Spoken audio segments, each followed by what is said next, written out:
Part 5 of What is Going Out the Door. All other parts down below. In other mitigating disaster news, I had both boys meet with the family therapist this evening for an emotional check on everything.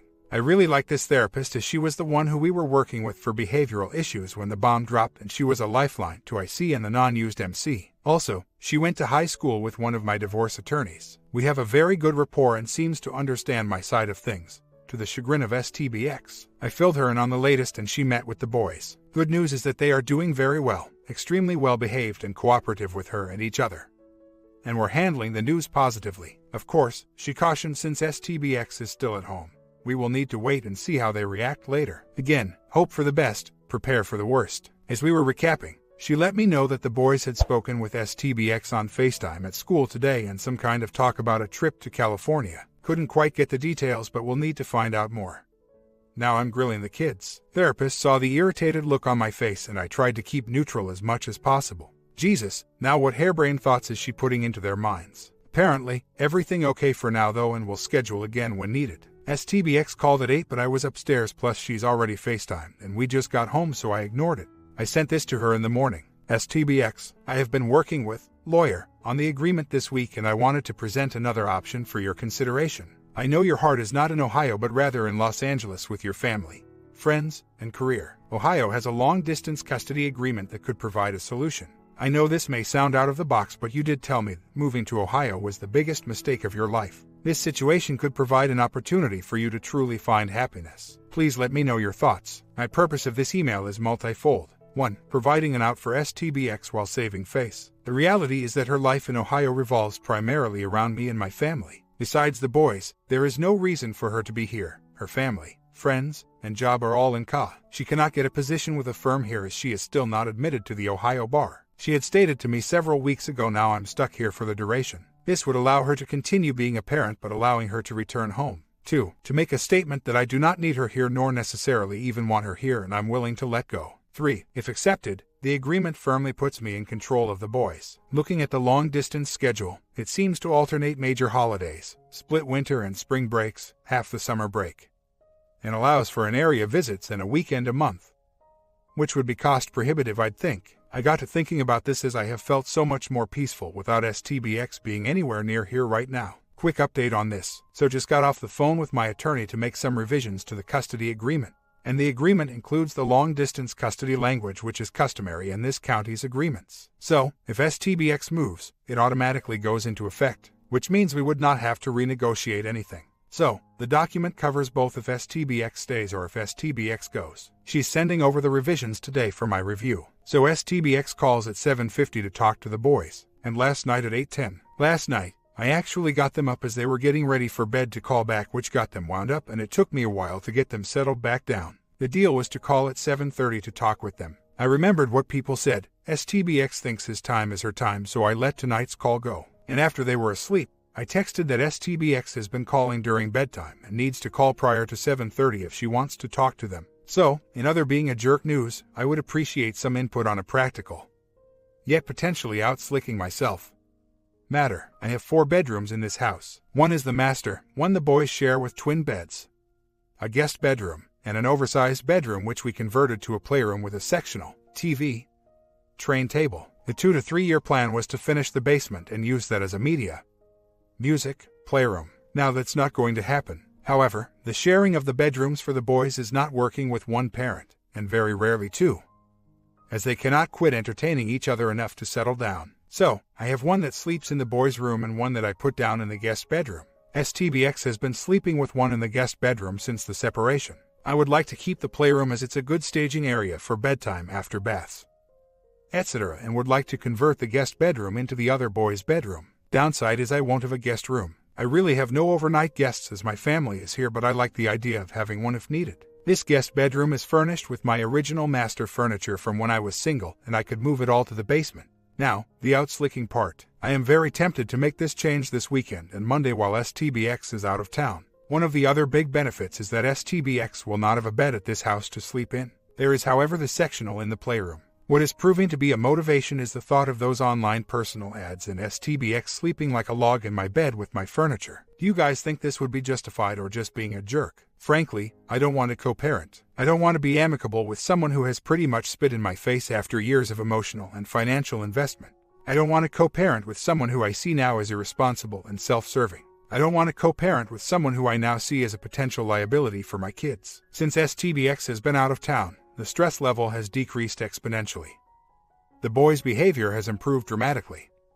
Life has been pretty damn pleasant, but the fact is, I will have to, and figure out a way to make this work for me and the boys. If holding something over her head is going to keep STBX in line regarding actions that could harm the boys, well, that might be warranted. I've already discussed adding mandatory sobriety into the agreement, and STBX is well aware that if that is breached, all bets are off. I'm at a place now where I've let STBX go emotionally, but I'm still not able to move on due to the situation. I'm sick of the limbo, sick of the walking on eggshells, sick of trying to balance this whole thing. Sick of it just consuming so much of my energy and thoughts. I was thinking this morning of this couple that was in a parents of infants and toddlers group we were in at church a few years ago. They had adopted 2 kids from the Dominican Republic and were always all over each other in this group, and then ended up divorced about a year later. And I thought to myself, what losers to take on that responsibility and not be able to carry through. And now I'm in a similar boat. Well, I don't feel like a loser, but I do feel like I have failed here. Her homecoming. STBX arrived home at 11:30 and unfortunately, I was already asleep. This morning I did see the sectional in the playroom had been used. So, this morning, STBX had gifts for the boys including gummy bears, which one proceeded to eat non-stop and didn't eat breakfast. I said all of about 5 words, some behavior relapses, and pretty much awkward and uncomfortable. I got the boys off to school. STBX asked if we were still only communicating via email, and I said no, that we need to talk today. 1. I need to find out about the agreement, and 2. I've got to figure out a way to hasten the total exit here, as I can see the boys do better with just me here. Of course, they were thrilled to see STBX. Basically, STBX is agreeing to the agreement with some slight tweaks which I'm okay with, and if we eliminate the father-in-law supervised visitation,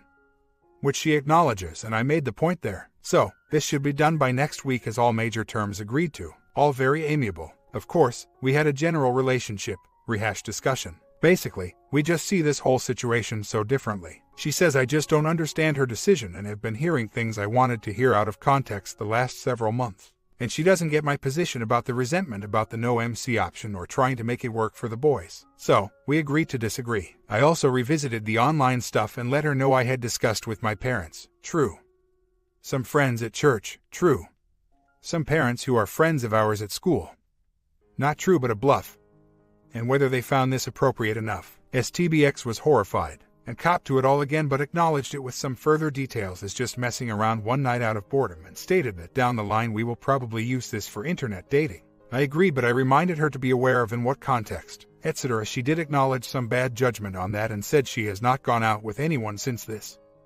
And as all those were issues she's working on, and I do believe this, and did let her know I was bluffing on the school parents, but indicated I better not see any of this stuff again. Not for my business, but for the kids. STBX said, look, I'm living in a duplex next to the boys' high school babysitter. Do you think I'm that unaware? Well, let's see, at least the point made there too. Then we discussed the need to both work together, and she wants to try to get to being good friends again, as she thinks that will be best for the boys and move past the anger and resentment both sides. Which I said easier for you to say, but agreed to be amicable for now and not to repeat this morning's awkwardness. Also comment on how she didn't sleep well as the bed was rudely removed, which made me laugh, and then made the plans for the rest of the day and tonight with the boys, etc. STBX picked them up right after school and took them over to play at the rental and then out to eat. I went to the gym and then we'll sign them up for T-ball. So, help me God, I would have reconciled on the spot. Wisely, I kept my mouth shut. So late this afternoon, the new family room carpet was being installed, and STBX came in with the boys amidst a first floor full of displaced furniture. I could tell that having a major purchase without her input bothered her. Of course, I played it up for the boys like how much better this carpet was, thicker, etc. We had family movie night as usual with our housekeeper who had arrived late. STBX had a project due and was working in the office, so not much family togetherness tonight. STBX made several references to well in my house, which was starting to get on my nerves. I have busted my tail for 10 years to achieve a certain level of lifestyle for our family, and she walks out on that for some dumpy 90-year-old duplex that my kids will be spending a large portion of their time in. Well, my sympathetic thoughts evaporated pretty quickly. Yes, she will be sitting alone on church for Easter and can go to McDonald's for lunch if she can't scare up some invite to someone else's family that day. STBX will be out by April 10th one way or the other. As I mentioned earlier, if I can keep this amicable, it will be a major money savings for me in the long run. Yes, it's cake eating, but legally I couldn't enforce it either. That last night dinner I really believe was friend STBX had stopped by earlier, and if we were there, she'd have stayed, since she knew I was probably at my parents' for dinner. She made some plans for herself, and when she came over at 9:30 or so, if it was a date, that was a pretty low-effort one based on appearance. Plus, I can pick up the phone and verify if I wanted to. And truthfully at this point, does it even matter? I have realized a while ago, I'm not getting what I need out of this relationship and need to look forward, and elsewhere. Regarding picking and choosing, I agree that I have been baffled by STBX's actions. I think she needs a primer called How Divorced People Act, because I'm not sure she gets it. It's pretty tough as we are so intertwined, as our kids are so high maintenance. This morning while getting ready for school, I had one that needed to poop, which for him is a 20 to 25 minutes hand-holding experience. So, I called STBX at 7:15 and asked if she was still planning on coming over. She said yes, and I said good because I need your help this morning. And she walked over and helped get the backpacks, other son, ready, so we made it to school on time. For the immediate future, we will need to work closely for the boys, and I have to keep it amicable.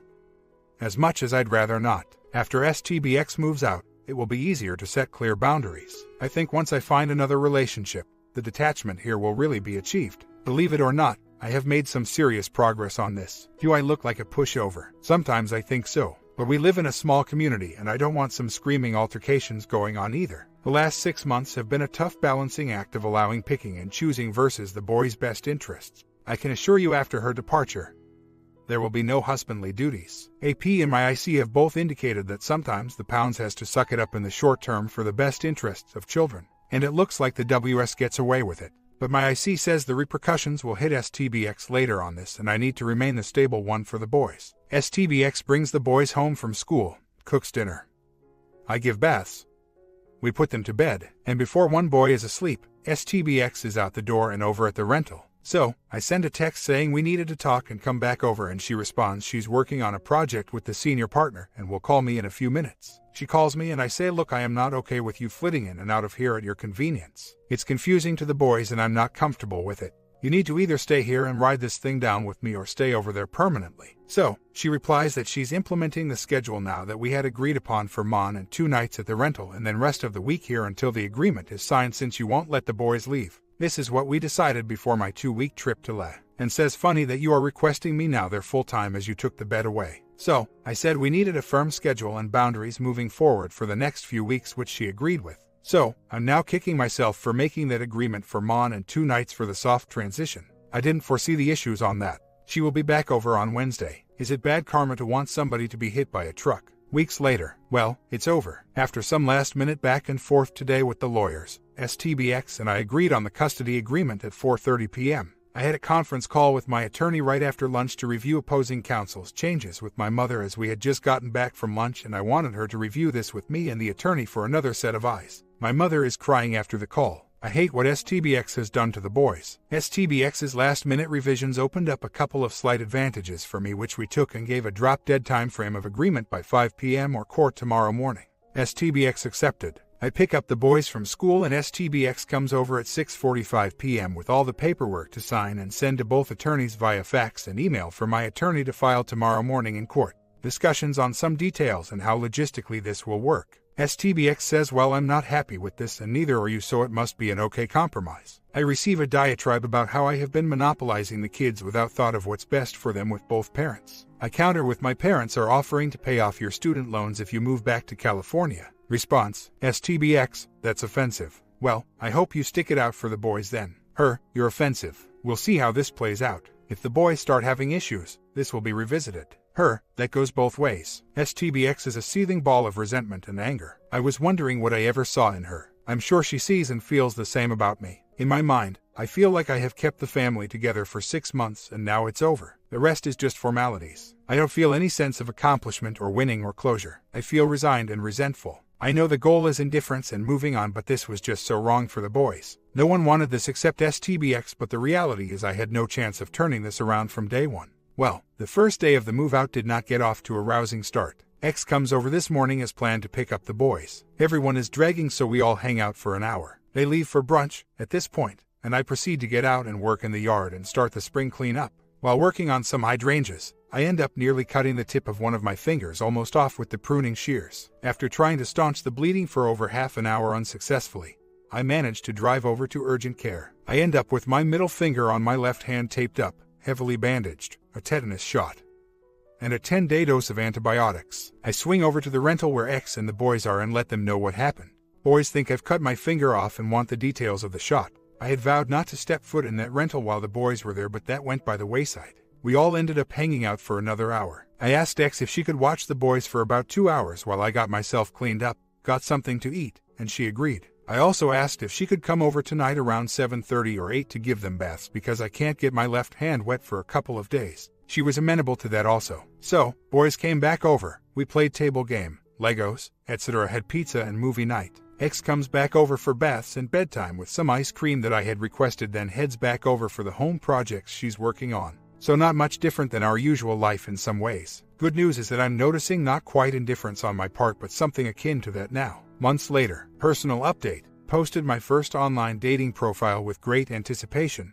Excitement Sunday. 2 days later, I remember how little luck I had with that 13 years ago. No replies from the ones you want and interest from ones you'd never date. So, the bloom almost off that rose already. However, showing this may take some more work than just clicking a few keys. On the plus side, X dropped off the boys yesterday with my parents for a few days, and my mom said that someone had gotten a new haircut that looked terrible. So, I was cleaning the house and X's large stash of legal document boxes.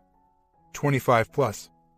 Wet and soggy. So, I send a text saying I'm cleaning this out and the water reclamation company is coming tomorrow, so I'm tossing this stuff. And X sends back a text saying that since it's not shredded, I can't toss it out, but can I go get storage bins and put this in and I will be reimbursed. I said I don't have time for that and it's been sitting around for 5 years. And then X sends me a text saying she will have her boss call me to let me know that I will be held civilly liable for not disposing of confidential attorney-client information, which set me off. So, I said have her call me and I will relate the same thing as it's not my business but yours, and don't even suggest such a ridiculous thing again. Which prompted I'm ridiculous. You haven't said a word about those files and know they need to be shredded, and now you want to toss them while I'm out of town. I would help you if you were in this position. So, help me and let's drop it. So, I said I'd shove them to a side wall and ask the cleaning crew if they can work around them, but it's the best I can do as I'm not hauling up 25 heavy boxes of files. Yes, petty I know. X knows these should have been shredded years ago. Agreed to be out of here by next 2 as the trash day is wet. Another is the fast approaching anniversary of D-Day, next weekend. The mind tapes have kicked in. This past year, every time you touched me, I cringed. I don't want to live with you anymore. I don't want to be with you anymore. As far as I'm concerned, our commitment is just a piece of paper. My eyes have never rolled back in my head. You thought you and the boys were a package deal. I have to be free to be myself. I will only go to MC to help you deal with this. You were a safe place at the time. This hasn't worked out the way I thought it would. You really blew it. And the list goes on. However, on the bright side, my ability to function on a daily basis has improved exponentially, and I do feel good about trying to gain some kind of positive self-awareness. Introspection. I've been trying not to be bitter and angry, as that's not healthy, but it's a struggle, especially with the victim act X is putting on. There's no changing that perception, and for co-parenting's sake I have to try to get along. However, with these statements, X is still surprised why I'm just not a bundle of joy in my dealings with her. I can barely look at you the way you act now. Really, it's almost a visceral involuntary reaction. I physically cannot keep the disdain off my face. A few months later, quick update, don't want to get into too many details so not to jinx anything, like life could be jinxed more. But did meet someone who we have really hit it off on pretty much all levels. Client relations manager for a financial services company. Masters from Temple University in Philly, cooks, loves kids, mutual attraction, great conversationalist. Owns own house, loves home improvement projects. Design, real estate.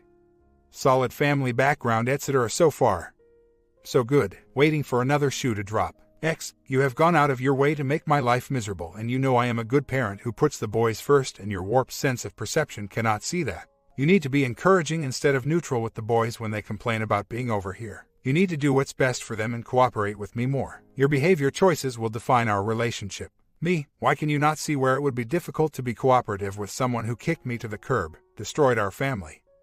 and leaves me to deal with kids who get upset about switching houses, not seeing their dad, etc. We made a commitment to have these kids together and you bailed. X. With good reason.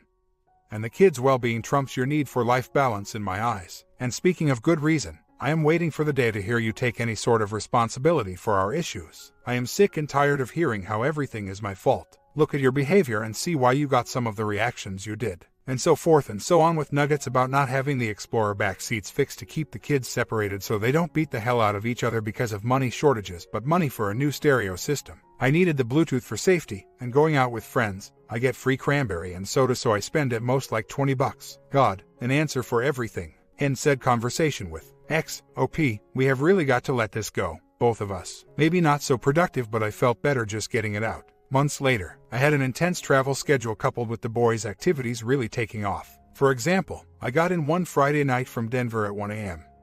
Then I had to take the kids to swim team tryouts that Saturday, followed by a birthday party, then Sunday church, their soccer game, and I was off to the airport late that Sun afternoon to NYC for several days of non-stop meetings. Then the days I was back, I was getting them to school, soccer practice, baseball sign-up, etc. and then repeat. Frankly, I didn't have the bandwidth for anything than what was a must. Frankly, I have been exhausted. The good news is I had to let go and let the X handle a lot of this stuff like talent show practice, scout meetings, etc. I can only be super dad for so long, and the X has done a good job with this. We even did a joint Easter appearance at church together and with my family later that day. I had spent the night over there Saturday night for the Easter bunny on Sunday morning. Had a long weekend in San Diego with the XGF and ended up being invited by an old friend to an event that said that he was sponsoring. I hadn't seen him in almost 10 years, and when we all got together it was a lot of fun like no time passed at all. Also had brunch with the CEO of Comcast Cable at said event. Speaking of XGF, we had a great time going out to dinner,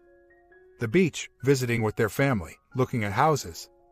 And I almost said something about getting back together, but really evaluated this and realized why our relationship did not work, and I still could see that the underlying issue was there. So, I enjoyed it and we're still good friends. I just did not want to go the be careful what you wish for route. So, speaking of dating, the recent schedule has put the brakes on any of that. Still working on trying to fit a social life in. Even on the off weekends, the boys are doing something that I need to be involved with. Hopefully this will smooth out some. Of course, I just got hit up today to be a swim meet officiator, as the coach knows I used to swim competitively for years. The big issue right now is the finances. With ramping up on this new job, big deal should close this quarter thankfully, and the loss of an attorney's income. I'm down about 70% each month and footing this entire mortgage. I could sell this house easily and make some significant money, but this school district market is money and there's really nothing to trade down for which would work for us. My parents and I discussed this and to keep the boys here, as they are doing extremely well. They've agreed to pitch in for a while until the commissions start coming in. These are long sales cycles. I've started cutting the budget down by letting the housekeeper go, cashed in an old life insurance policy to pay off the credit cards, etc. Hopefully about 6 months. Thank God for the parents. Speaking of X, full-time employment with a 25% raise was found here locally with the Dream Firm, which has resulted in less time with the boys. They recently said that they felt that they were not the priority, but the new boyfriend was. I gave X the heads up and some suggestions for more one-on-one time, but that fell on deaf ears. The boys pretty much now want all the holidays with me at our house, which I have been happy to oblige. But we have been amicable and communicative, so that's going as well as can be expected. Almost a year later, the final update. Refinance the X off the house. New job is going okay. Very cutthroat environment plus politics, but my boss is great and we are learning to navigate the treacherous waters together as we started at the same time. Gives me a lot of flexibility though for the boys. The X got remarried to Greg and they have bought a new house in the neighborhood that they are closing on next month. On the relationship front, I have been a dating machine, lol. I told the XGF in San Diego that she's the only person I'd get remarried to a few weeks ago, which has elicited one interesting conversation. This week I rekindled a former relationship here since I've put more distance behind me and am more settled. Now I'm going back and forth whether I should have done that. My comment: maybe this story seems a bit boring for some of you out here, but I just wanted to show some of you that there is light for a single parent after a divorce. Remember that. Sub and bell